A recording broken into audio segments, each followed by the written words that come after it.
तो good morning friends, स्वागत है आपका अगले वीडियो में। हम इंटरनेशनल लॉ कवर कर रहे हैं यूपीएससी के लिए, स्टेट पीसीएस के लिए और उसके जितने भी इस तरह के एग्जाम्स होते हैं जिसमें इंटरनेशनल लॉ आता है, उसमें सारे में ये पीडीएफ काम आएगा। ये पीडीएफ बहुत ही कंसाइज और क्रिस्प है। इसमें जितना ज़रूरत है, जितना रिक्वायर्ड है, उतना ही दिया जाएगा, न ज़्यादा न कम। और इतना पढ़ने के बाद से आपका मैक्सिमम मार्क्स आना गारंटीड है। ठीक है, इसमें कोई भी इररिलेवेंट चीज़ें नहीं दी गई हैं। जैसे बुक्स वगैरह में, नोट्स वगैरह में, दुक्की में बहुत सारी इररिलेवेंट डिटेल्स दिए जाते हैं एक्सप्लेनेशन करने के लिए। तो एक्सप्लेनेशन मैं ओरली करूंगा। ये पीडीएफ आपके लिए परफेक्ट है to study for any examination, even UPSC.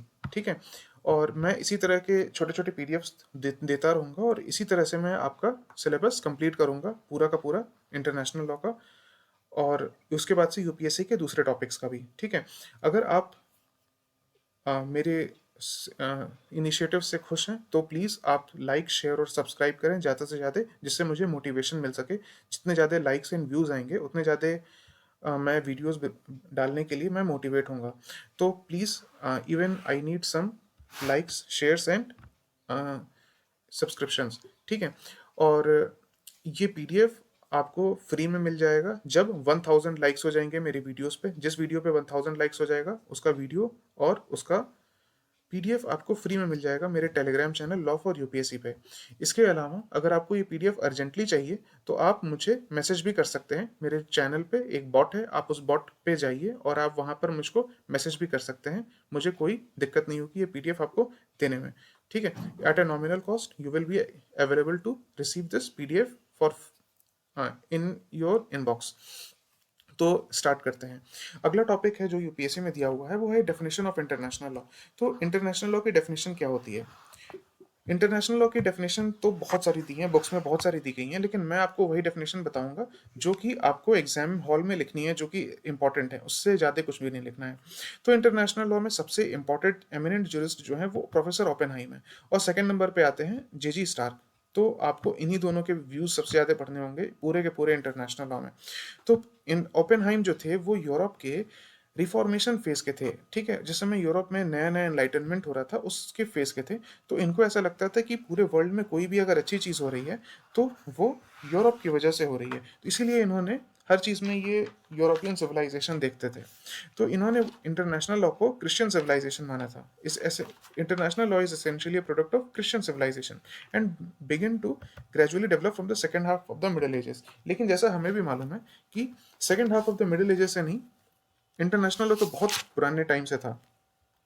कई बुक्स में रामायण और महाभारत भी लिखा है, आप चाहें तो उसको भी कोट कर सकते हैं। मैंने इसको यूपीएससी टेस्ट देने के लिए चोला किंग्स लिखा है। However, this view is subject to serious criticism because the norms of international law have been followed since ancient times. Even the dynasty of Chola kings in the south is a strong testimony of the fact. तो चोला Kings जो है वो भी international law, उनका बहुत बड़ा एक naval empire था, सबको मालूम है अगर आप हिस्ट्री पढ़ेंगे तो इंटरनेशनल लॉ वर्ड कहाँ से ओरिजिन किया? ये वर्ड को ओरिजिन किया जेरेमी बेंथम से। ठीक है, ये ब्रिटिश जूरिस्ट थे। तो ये जो थे पॉजिटिविस्ट स्कूल ऑफ लॉ के थे। पॉजिटिविस्ट स्कूल ऑफ लॉ से मतलब है जहाँ पे जो चीज़ कोडिफाइड लॉ में बिलीव रखती थी, ये उस स्कूल को बिलोंग करते थे।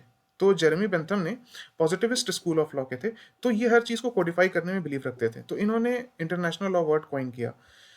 तो इनके हिसाब से कि ये पूरा जो सिस्टम है ये एक इंटरनेशनल लॉ है। इसके पहले एक सिस्टम माना जाता था, किसी ने इंटरनेशनल लॉ टर्म के बारे में नहीं सोचा था। ठीक है, तो public international law term has come into modern evolution through Europe only, ऐसा माना जाता है। अब हम देखते हैं डेफिनेशंस कितने हैं और उनके क्रिटिसिज्म्स कितने हैं। तो प्रोफेसर ओपेनहाइम की सबसे इंपॉर्टेंट डेफिनेशन है, लॉ ऑफ नेशंस और international law is the name for the body of customary and conventional rules which are considered legally binding by the civilised states in their intercourse with each other. ठीक है, ये बहुत ही important definition है, बहुत ही important definition, ये आपको याद करनी पड़ेगी। ठीक है, तो ये डेफिनेशंस आपको याद करनी पड़ेगी जो जो मैंने दिया है। तो यहाँ पर इन्होंने इंटरनेशनल लॉ को एक बहुत ही नैरो टर्म्स में डिफाइन किया था। अब हम देखते हैं कि ये नैरो टर्म्स में क्यों था।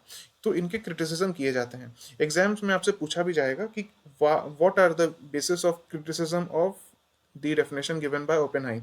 और अगर आप लोअर एग्जाम दे रहे हैं जैसे स्टेट पीसीएस और जुडिशरी के, उसमें अगर इंटरनेशनल लॉ का सिलेबस है तो उसमें और भी इजी क्वेश्चंस आ जाते हैं कि what are the criticism against the definition given by professor Oppenheim. तो उसमें आपको पहले प्रोफेसर ओपेनहाइम की डेफिनेशन लिखनी पड़ेगी, उसके बाद से आपको उनके क्रिटिसिज्म लिखने पड़ेंगे। मैं बहुत ही जल्दी मैं आंसर राइटिंग भी स्टार्ट करने वाला हूँ इंटरनेशनल लॉ की। अगर आप आंसर राइटिंग इनिशिएटिव से जुड़ना चाहते हैं तो आप मेरे Telegram channel law for UPSC पे जुड़ें। इसके साथ-साथ अगर आपको आंसर्स देखने हैं तो आप मेरे कमेंट सेक्शन में बता सकते हैं। मैं आपको दिखा सकता हूँ कि कैसे आंसर्स लिखे जाते हैं, लोग कैसे आंसर्स लिखते हैं और उनके रिव्यू कैसे करता हूँ मैं, और क्या गलतियां होती हैं लोगों से जो एग्जाम हॉल में नहीं करनी चाहिए, और क्या एडवांटेजेस होते हैं, लोग कैसे आंसर लिखते हैं। तो मैं इंटरनेशनल लॉ के आंसर्स भी आपको वीडियोस में फ्रेम करके दिखा सकता हूँ स्क्रीन पे, अगर आप मुझे नीचे कमेंट सेक्शन में ये चीज़ बताएं तो सबसे पहले क्रिटिसिज्म क्या है प्रोफेसर ओपेनहाइम की? Not only the states but even public international organisations have rights and duties under international law. Even public international organisations मतलब कि एक ऐसी बॉडीज जो कि इंटरनेशनल ऑर्गेनाइजेशंस जो मल्टीलेटरल इंस्टीट्यूशंस होते हैं, जैसे एससीओ, ठीक है, शंघाई कोऑपरेशन ऑर्गेनाइजेशन, तो ये पब्लिक इंटरनेशनल ऑर्गेनाइजेशन है। वर्ल्ड बैंक या एशियन डेवलपमेंट बैंक या Asian infrastructure and investment bank, ये सारी बॉडीज जो हैं वो इंटरनेशनल पब्लिक इंटरनेशनल ऑर्गेनाइजेशंस हैं, क्योंकि ये बहुत सारे कंट्रीज ने मिल करके आपस में बनाए हैं। ठीक है, ये मतलब स्टेट्स ने बनाए हैं। ठीक है, स्टेट की डेफिनेशन हम अभी देखेंगे, इंटरनेशनल लॉ में आगे जाके आएगी। तो ये सारे पब्लिक इंटरनेशनल ऑर्गेनाइजेशंस जो हैं, इनके राइट्स एंड ड्यूटीज होते हैं इंटरनेशनल लॉ में, इवन दो दे मे और may not have all the rights and duties that the states have. तो ये सारे के सारे राइट्स एंड ड्यूटीज स्टेट्स के नहीं हो सकते हैं। जैसा कि मैंने बताया, state is creating these public international organisations, but these public international organisations are not creating the states. तो ये बात है। तो पहली क्रिटिसिज्म तो ये हो जाती है कि इन्होंने पब्लिक इंटरनेशनल ऑर्गेनाइजेशंस को नहीं इंक्लूड किया। ठीक है, दूसरी चीज़ है सिविलाइज्ड स्टेट्स। ये वाली जो बात इन्होंने बोली है, बहुत ही सब्जेक्टिव क्राइटेरिया है। ठीक है, प्रोफेसर ओपेनहाइम अपने सब्जेक्टिविटी पर किसी एक स्टेट को सिविलाइज बोल सकते हैं और किसी एक स्टेट को नहीं बोल सकते हैं, लेकिन हमें इंटरनेशनल प्रैक्टिसेस देख करके मालूम रहता है कि टाइम टू टाइम हर स्टेट सिविलाइज भी होता है और अनसिविलाइज भी होता है। तीसरा है, even individuals and other private persons have numerous rights under the international law. Even individuals और प्राइवेट पर्सन्स हैं के पास भी बहुत सारे लॉज होते हैं इंटरनेशनल लॉ में, जिसका आपको UN declaration of human rights और इंटरनेशनल कॉवेनेंट्स में देखने को मिलेगा। एग्जाम में अगर आए तो आप बस इतना ही पॉइंट लिखिएगा, इससे ज़्यादा आपको लिखने की जरूरत नहीं है। बुक्स में आपको बहुत ही ज़्यादा आंधी तूफान मिलेगा, उसमें बहने की जरूरत नहीं है। Charter of the UN begins with the word we the people of the United Nations. ठीक है, this much is sufficient for your answer. तो मैं एग्जाम्पल्स दे देता हूँ, जैसे कि यूएनडीएचआर में ही लिखा हुआ है साफ साफ कि no person shall be deprived of his citizenship और स्टेटलेसनेस। ठीक है, स्टेटलेसनेस किसी भी इंसान का नहीं किया जा सकता, जबकि म्यांमार के रोहिंग्यास के साथ किया जा रहा था।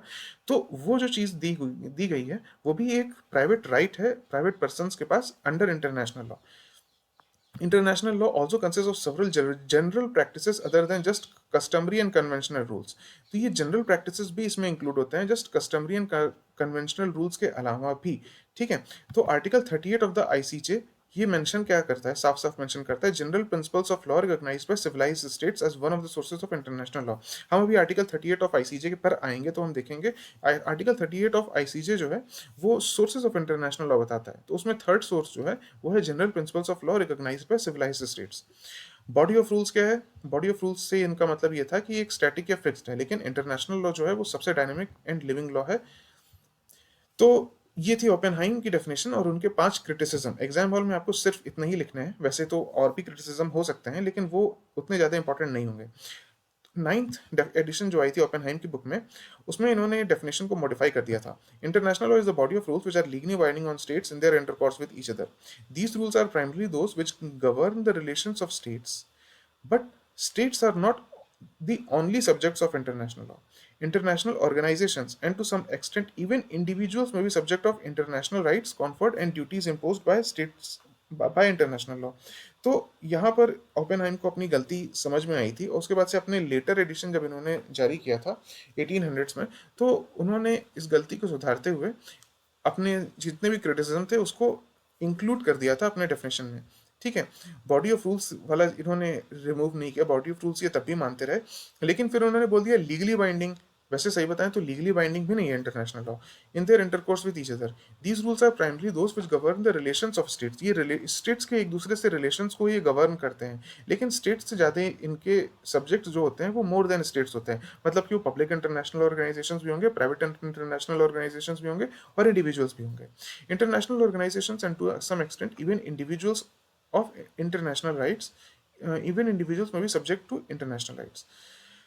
तो ये चीज़ थी इन्होंने ऐड कर दी। इसके साथ-साथ और भी क्या-क्या इन्होंने ऐड किया, that states are the primary subjects of international law but not the exclusive source. ठीक है, तो स्टेट्स प्राइमरी सब्जेक्ट्स हैं वो लेकिन एक्सक्लूसिव नहीं है। Bodies other than these states possess some rights and powers and duties in international law.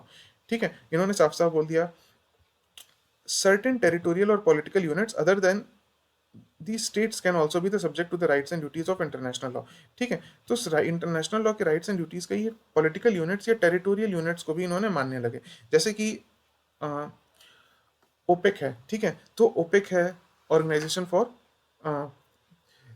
उसके बाद से ओपेक के साथ साथ आपका ये अफ्रीकन यूनियन है, तो ये सारे जो हैं वो एक लोकल टेरिटोरियल या पॉलिटिकल यूनिट है। ठीक है, तो ये सारी चीज़ें जो हैं ये भी इन्होंने अपने इसमें इंक्लूड कर दी। सेकंड डेफिनेशन जो आपके पास सबसे इंपॉर्टेंट आती है वो आती है जेजी स्टार की। स्टार ने इंटरनेशनल लॉ को बहुत ही अच्छे तरीके से डिफाइन किया। जो भी चीज़ें ओपेनहाइम ने लिखी थी उसको रिविजिट किया था स्टार्क ने, उन सारी चीज़ों को इम्प्रूव किया था। ठीक है, तो जेजी स्टार्क बोलते हैं इंटरनेशनल लॉ में be defined as that body of law which is composed for its greater part. ये इनका एम्फेसिस जो है वो ग्रेटर पार्ट पे है। ठीक है, of the principles and rules of conduct which states feel themselves bound to observe. ठीक है, वहां पे उन्होंने लीगली बाइंडिंग बोला था, लेकिन यहाँ पर ये feel themselves bound to observe बोल रहे हैं। And therefore do commonly observe and their relations with each other, and which also includes क्या क्या the rules of law relating to the functioning of international institutions or organizations, their relations with each other and their relations with the state and its individuals। ठीक है, rule of law relating to the functioning of international institutions ये भी इन्होंने include कर दिया था। certain rules of law relating to individuals and non-state entities so far as the rights and duties of such individuals and non-state entities are the concern of international community। तो certain rules of law relating to individuals और non state entities, तो individuals और non state entities से related भी अगर कोई rights and duties हैं वो भी अगर इंटरनेशनल कम्युनिटी के कंसर्न है तो भी उसको भी इंटरनेशनल लॉ का सब्जेक्ट माना जाएगा। इसका एग्जांपल मैं ऐसे दे सकता हूँ कि एक पॉलिटिकल ऑर्गेनाइजेशन है सिख फॉर जस्टिस। तो सिख फॉर जस्टिस जो है वो कनाडा में बेस्ड है और वो इंडिपेंडेंट खालिस्तान की डिमांड रखता है। ठीक है, तो अगर इंटरनेशनल कम्युनिटी को फील होता है कि उनके भी कुछ राइट्स एंड ड्यूटीज हैं, ठीक है, अगर वो पीसफुली अपने प्रोग्राम कैरी ऑन कर रहे हैं तो उनको भी इंटरनेशनल लॉ के कॉन्सेप्ट में लाया जा सकता है, ऐसा जेजी स्टार का मानना है। तो जेजी स्टार की जो डेफिनेशन है ये मोस्ट डायनेमिक डेफिनेशन मानी जाती है इंटरनेशनल लॉ की। ठीक है, तो इनकी डेफिनेशन अगर आप लिख रहे हैं एग्जाम हॉल में तो उसके बाद से आप लिख दीजिएगा this is the most dynamic definition of international law.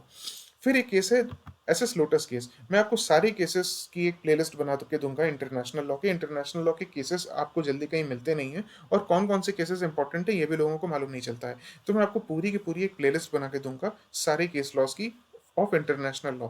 उसमें मैं सारे एक एक केस डिस्कस करूंगा with facts, background and their importance in the present times. इसके साथ साथ मैं आपको करंट के इंटरनेशनल रिलेशंस के भी टॉपिक्स दूंगा जिससे कि आप अपने आंसर्स को एनरिच कर सकें यूपीएससी मेंस में और स्टेट पीसीएस मेंस में। अगर आप वो कंटेंट जो रिसेंट में हो रहे हैं अगर आप उनको भी ऐड करते हैं तो बेसिकली आपका कंटेंट ऐड होता जाएगा, रिच होता जाएगा और आपके कुछ बोनस पॉइंट्स मिलेंगे। ठीक है, आपको कुछ ब्राउनी पॉइंट्स मिलेंगे, तो मैं वो भी चीज़ करने वाला हूँ। So you just stay connected with me till the end और एक महीने के अंदर आपका पूरा इंटरनेशनल लॉ कवर हो जाएगा विथ स्टैटिक प्लस करंट। और करंट टॉपिक्स मैं कंटिन्यू करता रहूँगा अगले मेंस तक। एसएस लोटस केस में क्या हेड हुआ था, international law governs relationship between independent states. SS Lotus case में बोला गया था कि international law governs relationship between independent states. The rules of law binding upon states therefore emanate from their own free will as expressed in conventions और by usages generally accepted.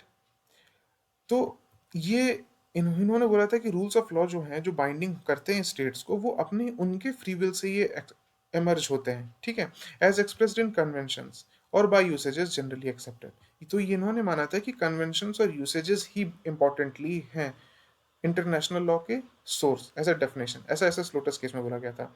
As expressing principles of law and established in order to regulate the relations between these coexisting independent communities और with a view to achievement of common aims। ठीक है, तो principles of law and established in order to regulate the relations between these coexisting independent communities और with a view to the achievement of common aims। restrictions upon independence of states cannot therefore be presumed। तो इन्होंने बोला था कि restrictions को presume नहीं किया जा सकता। ये इन्होंने अच्छी बात बोली थी एसएस लोटस केस में। तो ये है आपके इतने ही डेफिनेशन आपको याद करने हैं इंटरनेशनल लॉ के पर्पसेस से। ठीक है, तो आप मेरे वीडियो को लाइक शेयर और सब्सक्राइब करें please. I need it very much highly. उससे मुझे मोटिवेशन मिलेगा और साथ-साथ अगर आपको इनके पीडीएफ चाहिए हो, तो आप मेरे Telegram channel law for UPSC पे आ सकते हैं। वहाँ पर आपको इनके सारे पीडीएफ्स मिल जाएँगे और अ, एक नॉमिनल फीस पे। ठीक है? Stay connected for my next video. वो भी जल्दी आ रहा है।